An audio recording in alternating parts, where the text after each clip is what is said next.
2015 हे माझ्यासाठी खूप चांगलंही वर्ष होतं आणि खूप वाईटही होतं. विदिन सेकंद माझं आयुष्य बदलतंय, म्हणजे मला तिथे थांबावं लागतंय कुठेतरी. हे कळत नव्हतं की आता काय होतंय. सोबतची मैत्रीण जागेवर तिचा मृत्यू झाला. ते मला तेव्हा कळलं नाही, कारण की ती काहीच बोलेनाशी झाली होती. मी डोक्याला हात लावून तिथे गेले आणि तिला उचलायचा प्रयत्न केला, तोपर्यंत मला बाकीच्यांनी उचलून नेलं. मैं कहानी तो नहीं थी कि खत्म हो जाओ, फिर से एक बार शुरुआत कर ली लाठी को कलम बनाकर. नमस्कार, मी पोलीस उपनिरीक्षक प्रियंका सविता प्रकाश काळे. माझा PSI होण्याचा छोटासा प्रवास मी आज तुम्हाला सांगते. मी खामगाव जिल्हा बुलढाणा येथून आलेली आहे आणि माझं लहानपण गावीच खामगावला इथे झालंय. लहानपणापासून म्हणजे ग्रॅज्युएशनपर्यंत शिक्षण गावीच झालंय आणि त्या शिक्षणाबरोबरच एका गोष्टीचं वेड मला लागलं. म्हणजेच प्रत्येकाच्या आयुष्यामध्ये कुठल्या ना कुठल्या गोष्टीचं वेड प्रत्येकाला असतंच. तर मला असं वेड म्हणजे माझ्या खेळाचं वेड होतं आणि त्या खेळासोबतच माझं आयुष्य पुढे सुरू झालं आणि अशा तऱ्हेने फॅमिलीचा खूप सपोर्ट होता या गोष्टीमध्ये. आधी नव्हता, बट पुढे काही अशा गोष्टी झाल्यात की तेव्हापासून फॅमिलीचा सपोर्ट सुरू झाला. फॅमिलीमध्ये मोठा भाऊ, आई-वडील असतात आणि आम्ही 4 जणांचे छोटंसं कुटुंब आहे. मध्यमवर्गीय कुटुंब आहे आमचं आणि शिक्षण माझं मराठी माध्यममध्ये झालंय. लहानपणापासूनच हट्टी असल्यामुळे प्रत्येक गोष्ट करायचीच, मला मिळवायचीच हे जिद्द असायची. त्याच्यामुळे माझी ओळख म्हणजे घरातच हट्टी मुलगी असे म्हणूनच ओळखायचे सर्वजण. आणि जे माझं वेड आहे, म्हणजे माझ्या खेळाचं जे वेड लागलं होतं मला, ते आयुष्याच्या शेवटच्या क्षणापर्यंत कधी संपणारं नाहीये. त्याच्यामुळेच माझं करिअर तिथून सुरू झालं. आधी मी जिम्नॅस्टिक खेळायचे. तर जिम्नॅस्टिकच्या प्रॅक्टिसला जात असताना स्कूलच्या ग्राउंडवर नवीन कबड्डीचा संघ सुरू झाला होता. तर माझं लक्ष तिकडे गेलं. तर म्हणजे मला तिथे जायची, म्हणजे त्या संघामध्ये प्रॅक्टिस करायची आवड निर्माण झाली. तर अशा तऱ्हेने घरून चोरून मी सांगून यायचे की मी जिम्नॅस्टिकच्या प्रॅक्टिसला चालले आणि कबड्डी खेळायचे. आधी घरी नाही म्हणायचे, कारण की समाजातील लोकं घरच्यांना बोलायचे की मुलगी आहे, पुरुषाचा गेम तुम्ही कसा खेळू देऊ शकता? तिचे हातपाय जर तुटलेत तर तिच्याशी लग्न कोण करेल? आणि अशा तऱ्हेने घरचे पण त्या गोष्टीला कुठेतरी सहमत होते. ते त्यांच्या जागी योग्यच होते. परंतु मी जे ठाणलं होतं की मला खेळायचं आहे, मला आवड आहे, तर मी ही गोष्ट करूनच राहणार. तर मी घरच्यांना कन्व्हिन्स करायचा प्रयत्न केला. तरी पण काही दिवस त्यांनी नाहीच म्हटलं आणि तशीच मी रडत-पडत काय जे सुरू होतं माझं कबड्डी खेळण्यासाठी जे स्ट्रगल सुरू होतं की ते सुरूच होतं.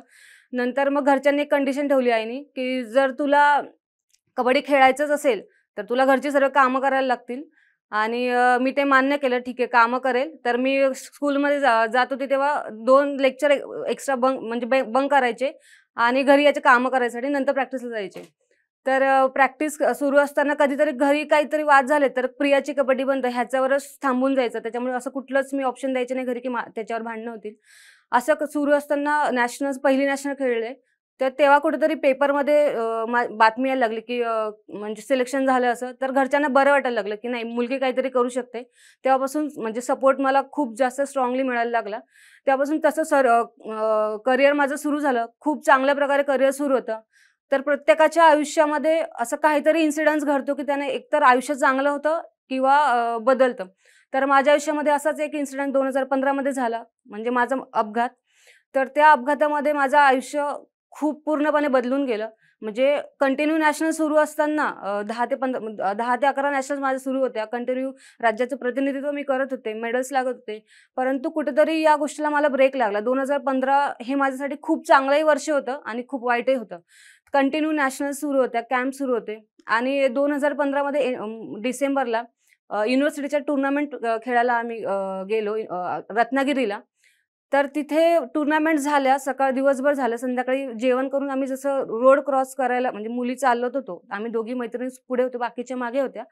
तर जसं आम्ही रोड क्रॉस करायला गेलो, आम्ही पायी चालत होतो आणि रोड क्रॉस करताना डिवायडरच्या बाजूला थांबलो आणि बघितलं की तिकडून समोरून कोणी येतंय का? तर बस दिसली, पण ती खूप लांब होती की तेवढ्यात आम्ही जाऊ शकत होतो.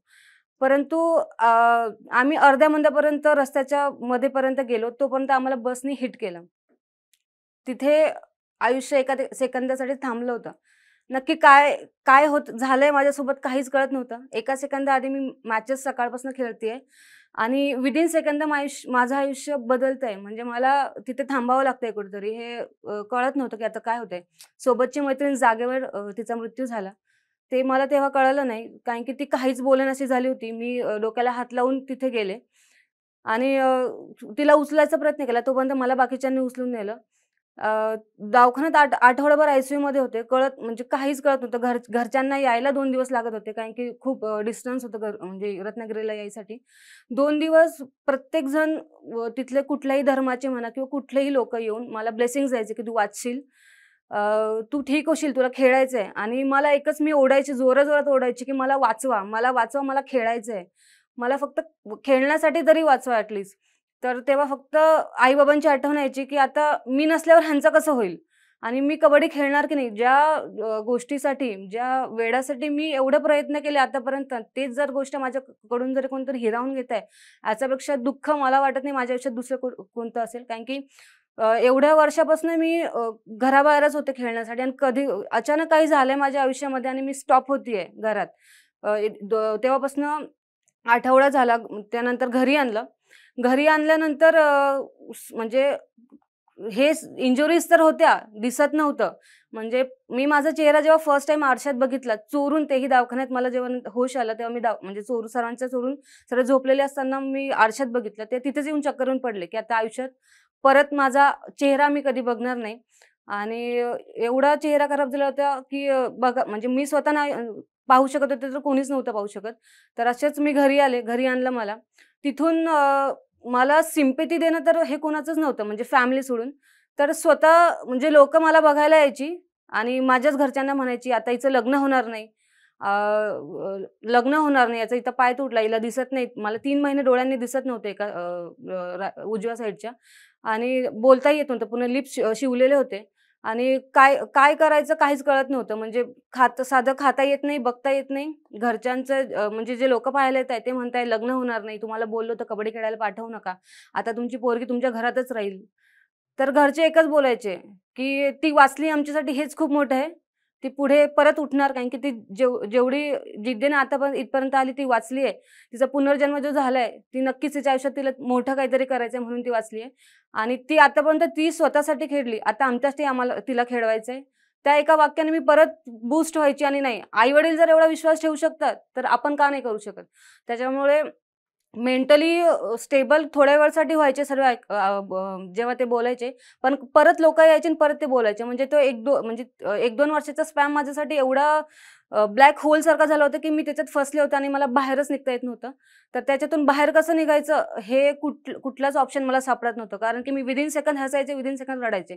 साधं उभं राहता नाही म्हणजे एवढं मी वर्ष बाहेर राहिली आहे. काहीतरी स्टॉप झालं आणि मी घरात बसते. म्हणजे मला घरात बसायची सवय नव्हती मुळात आणि प्लेयर असल्यामुळे एनी टाईम बाहेर खेळण्याची सवय बाहेर जाऊन आणि घरात बेड रेस्टवर होते. तर काहीच कळत नव्हतं काय चाललंय. घराबाहेर जायला भीती वाटायची, लोकांशी बोलायची भीती वाटायची आणि तसेच करून माझे 4 वर्ष त्याच गोष्टीत गेले. मी 2 वर्षात रिकव्हरी केली, की नाही काहीतरी करायचंय. पण माझी इंजुरी बसली नव्हती. मला इनर इंजुरी म्हणजे वेन्सचा प्रॉब्लेम झाला बॅक. तर परत कबड्डीला स्टार्ट केलं, की नाही, नाही कबड्डी सुरू करायची त्याच्याशिवाय आयुष्यच नाही आपलं.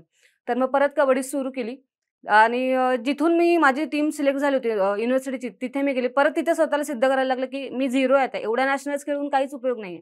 जर तुमचं नाणं जर खणकत असेल तर तुम्हाला कोणी विचारेल, नाहीतर तुम्ही शून्य असाल. तुम्हाला कोणीच विचारत नाही. तिथे परत स्वतःला सिद्ध करायला लागलं. तरी ते टोमणे, हिचा ॲक्सिडेंट झाला होता. हिची चूक होती. हातात हेडफोन मोबाईल होता. फोनवर बोलत होती. कारण की मुळात तिथे काय झालं होतं हे मला माहिती होतं. पण बाकी लोकं जे बोलत होते त्याचं मेंटली एवढं डिस्टर्ब व्हायचं, की परत मी ट्रॉमामध्ये जायचे, की आता काय करायचं? पण तरी मी तिथून स्टेबल व्हायचा प्रयत्न केला. परत 1 वर्ष काढले. परत इंजुरी झाली. म्हणजे रिकव्हरी, इंजुरी, रिकव्हरी, इंजुरी हेच माझं 4 वर्ष सुरू होतं. पण कुठेतरी विचार आला, की कुठेतरीच थांबायला लागेल. कारण की पूर्ण रिकव्हरी झाल्याशिवाय खेळता येणार नाही आणि घरची पण परिस्थिती एवढी नव्हती, की मला आता पुढे कंटिन्यू करू लागत होतं. कारण की मला एवढा पैसा लागला होता, की म्हणजे एवढं कर्ज झालं होतं घरी, की विचारायचे, "आता तुम्ही किती पैसे लावणार आहे तिला? बास झालं. तुमची मुलगी किती पैसा लावून तुम्ही आता ठीक करणार?" पण घरच्यांचं एक होतं, की मुलीला वाचवायचं आहे, ठीक आहे. घरावर जरी पत्रा असला, तरी त्यांनी मला वाचवण्याचा खूप प्रयत्न केला आणि मी वाचले नाही. त्यांच्या या जिद्दीमुळे मी पण उभी राहिले. तिथूनच विचार केला की आता कुठेतरी काही करायला लागेल. तर मग मोठा भाऊ स्पर्धा परीक्षा करायचा आणि मोठा भाऊ म्हणजे माझा बॅकबोनच आहे. त्याने मला जेवढ्या पणे उभं केलंय, म्हणजेच आकाश काळे माझा मोठा भाऊ. तर त्याच्या सपोर्टने मी पुढे पी-एस-आय या पदासाठी अभ्यास करण्याचा निर्णय घेतला. तर 2019 मध्ये एंडिंगला पुण्याला आले. अभ्यास सुरू केला. पहिलीच परीक्षा होती माझी. तर पहिल्या परीक्षेतच मला यश आलं. मी पास झाली पूर्व परीक्षा आणि तिथून खरा स्ट्रगल सुरू झालं परत एकदा. म्हणजे तो फिजिकली, मेंटली म्हणजे मेंटली खूप होता. आयुष्यात एवढा अभ्यास कधीच केला नाही आणि कधीतरी अभ्यास करायला लागेल याची मला जाणीव होती. तिथून परत जानेवारी ते मार्च पुण्यात, मग परत लॉकडाऊन लागलं. परत घरी परत तेच आलं की आता काय करायचं? कारण की घरी अभ्यास होत नाही. भावाचा जॉब गेला. घरी किराणा दुकान होतं ते एवढा माल भरू शकत नव्हतं, ते पण बंद झालं. मग फायनान्शियल प्रॉब्लेम्स आल्यात. तर म्हटलं काहीतरी करायला लागेल. घरच्यांसाठी तर काही करायलाच लागेल आपल्याला. तर मग मी माझं ॲज अ नॅचरोपॅथिस्ट मी माझं योगा क्लास सुरू केले. त्या योगा क्लासमधून मला मंथली इन्कम थोड्याफार प्रमाणात येऊ लागलं. त्याच्यामुळे माझं घर भागत होतं. त्याच्यात मी कुठेतरी थोडीफार प्रमाणात समाधान व्हायला लागले, की नाही घरच्यांसाठी आपण काहीतरी करू शकतोय. देन मग तिथे कुठे मी सॅटिस्फाईड नव्हते, की इत इत या या गोष्टीसाठी मी परत नाही आली आहे. मला अजून काहीतरी मोठं व्हायचंय. माझी पूर्वपरीक्षा झाल्यानंतर जेव्हा रिझल्ट आला, की मी पास झाले, त्याच्यानंतर ठरवलं, की आता हे सर्व बंद करायचं आणि परत पुण्याला जायचं. अभ्यास सुरू करायचा. तर तिथून परत अभ्यास सुरू केला. पण इंजुरीज एवढी होती, की मला एका ठिकाणी बसणंच कठीण होतं. 10-10, 12-12 तास लायब्ररीत बसायचं म्हणजे माझ्यासाठी खूप मोठं टास्क होतं. एक माझ्यासाठी परत कबड्डीची मॅचच होती, की ते जिंकायची कशी हे मला माझ्यापुढे एक आव्हान होतं. तर मी सकाळी जायचे लायब्ररीत, तर हिटिंग बॅग सोबत घेऊन जायचे, की पेन झालं की शेकायचं कमरेला आणि ते दिवसभर ते रुटीन सुरू होतं. मला प्रत्येक तिसऱ्या दिवशी वाटायचं, की माझ्याकडून होणार नाही. प्रत्येक तिसऱ्या दिवशी मी रडायचे, की आता माझं होणार नाही, संपलं आयुष्य. पण कुठेतरी वाटायचं, की आपण एवढ्या मागून आलो, आता मागे वळून बघायचं नाहीये. तर जे काही होईल ते पुढे जाऊ आणि या सर्व रुटीनमध्ये सर्वांशी संबंध तोडला. कोणाशीच कॉन्टॅक्ट नाही. कारण की लोकं बोलायचे घरी असं सांगून गेले होते, की काहीतरी कामाला जाते. पण समाजातील लोकं म्हणजे बोलायचे, "प्रिया पळून गेली आहे, तिने लग्न केलंय." तर असं व्हायचं, की अरे काय लोकांचे मला अक्षरशः हसायलाच यायचं, की म्हणजे ह्यांना काय करताय हे तर माहीत नाहीये, परंतु टीका करायच्या म्हणून करायचं. पण ते म्हणतात ना, निंदकाचे घर असावे शेजारी, तर तसंच होतं. पण त्यानी मला मोटिव्हेशन मिळायचं, नाही बोलतात आपल्याला एक दिवस काहीतरी करूनच घरी जायचंय, काहीतरी घेऊनच घरी जायचंय. त्यामुळे ते मी पॉझिटिव्हली घेतलं. म्हणजे माझ्या ज्या निगेटिव्ह गोष्टी होत्या मी ते पॉझिटिव्हली घेतल्या आणि त्या बूस्ट अप व्हायच्या माझ्यासाठी. जे माझे इन्सिडेंट्स होते लाईफमधले, की हे झालंय म्हणून मला ते हे करायला भेटतंय. तर मला ते करायचंच आहे नक्की. आणि मग अशा करून माझा मेन्सचा रिझल्ट आला. तर मेन्सच्या रिझल्टच्या दिवशी मी आनंदी तर होते, पण सर्वात जास्त दुःखी होते, की आता ग्राउंड कसं होणार माझ्याकडून? कारण की एवढं पेन असताना ग्राउंड करणं शक्यच नव्हतं माझ्यासाठी. म्हटलं आले इथपर्यंत तर पुढे परत जायचं कारण की तो जिद्दीपणा अजून होता. एक खेळाडू वृत्ती जी होती, ती अजून कुठे संपली नव्हती. ते सुरूच होती आणि ही मॅच तर मला जिंकायचीच होती एनी हाऊ. तर मी परत म्हटलं, "नाही ठीक आहे, जाऊ दे करूयात." तर ग्राउंडवर गेले पहिल्या दिवशी. पहिला एकच राउंड मारला आणि वाटलं की संपलं आयुष्य. आता काहीच नाही. कारण की एवढं परत पेन सुरू झालं. इथून उठायचं म्हणजे नव्हतंच. परत रोज तेच रुटीन. परत रोज रडणं, घरी फोन करायचं की नाही होत आई माझ्याकडून. पण त्यांचं एकच होतं की मला माझी प्रिया आधीची जी जिद्दी होती ती परत पाहिजे.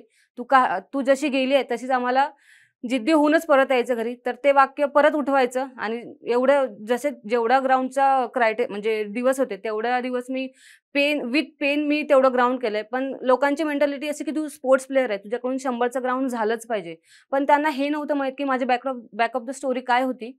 तर ह्या ह्याच्यामधून मग ते पण मेंटली ग्राउंडवर टोमणे असायचे मला, की "तू एवढी प्लेयर आहे, तुझ्याकडून का होत नाही हे?" पण ते मला ऐकून मला अजून वाईट वाटायचं, की "अरे ठीक आहे, जाऊ दे. आपल्याला त्यांना माहीत नाहीये, तर आपण आपल्या गोष्टी करायच्या." माझ्याकडून ग्राउंडच्या शेवटच्या दिवसापर्यंत ग्राउंड म्हणजे होत नव्हतं. तर म्हटलं मी माझा बेस्ट देईल. पेन असो, काही असो, आता इथपर्यंत आलं तर लढायचं तर आहेच. ग्राउंडच्या दिवशी खूप चांगलं ग्राउंड माझं झालं आणि तरी पण एक खंत होती, की मी 100 नाही मारू शकले. पण मी 85 मार्क आणि जिथे मी 0 होते तिथे काहीतरी 85 पर्यंत तर आले. हे माझ्यासाठी खूप होतं. आणि तिथून मग पुढचा इंटरव्ह्यूचा माझा प्रवास. तर इंटरव्ह्यूच्या प्रवासामध्ये पण खूप लोकं अजून परत ती निगेटिव्हिटी होती, की तुझ्याकडून होणार नाही. आता तुला ग्राउंडला एवढे कमी मिळाले, तर तुला कारण की बाकीच्यांना लीड आहे तुझ्यापेक्षा जास्त. तर म्हटलं नाही, नाही ठीक आहे. आता इंटरव्ह्यू आहे हातामध्ये, तर तिथे काहीतरी करायलाच लागेल. आणि मला आधीपासून बोलायची सवय, तर त्या बोलण्याचा कुठेतरी मला तिथे इंटरव्ह्यूमध्ये फायदा झाला. आणि मला इंटरव्ह्यूमध्ये खूप म्हणजे एवढं सॅटिस्फॅक्शन होतं इंटरव्ह्यू देऊन, की त्या दिवशी खूप खुश होते. म्हणजे पूर्वपरीक्षा, मेन्स आणि ग्राउंड ह्या तिन्हीपेक्षा मी इंटरव्ह्यू देऊन खुश होते. त्याच याच्यावर मला मार्कही खूप चांगले मिळाले. म्हणजे 29 मार्क्स इंटरव्ह्यूमध्ये दिले. तेवढं होऊनही लोकं बोलायचे की तुझं होणार नाहीये, कारण की तुझ्यापेक्षा जास्त लीड आहे. परत मी म्हणजे ट्रॉमावर जायचे, अरे आता नाही, संपलं, आता काय करायचंय. दिवसभर सकाळी उठल्यावर रडायचे की आता आज मी काय करू, आजच्या दिवस माझं काय करायचं. रिझल्ट लागत नव्हता. तर घरचे विचारता प्रश्न, रिझल्ट कधी लागणार आहे, होणार की नाही हेही माहित नाही मला. तर 4 जुलै सोन्यासारखा दिवस माझ्यासाठी. आणि त्या दिवशी माझा रिझल्ट लागला. अक्षरशः म्हणजे पूर्ण जे माझी बॅक स्टोरी होती मला एका विदिन सेकंडमध्ये आठवली की काय झालं आणि आता माझं आयुष्य बदललंय. म्हणजे घरचे सुद्धा माझा जन्मदिवस तीन वेळा करतात. जेव्हा माझा जन्म झाला तेव्हा ॲक्सिडेंटच्या दिवशी म्हणजे 7 डिसेंबरला, आणि ज्या दिवशी आता मला असं वाटतं तर 4 जुलैला माझा परत एकदा जन्म झालाय.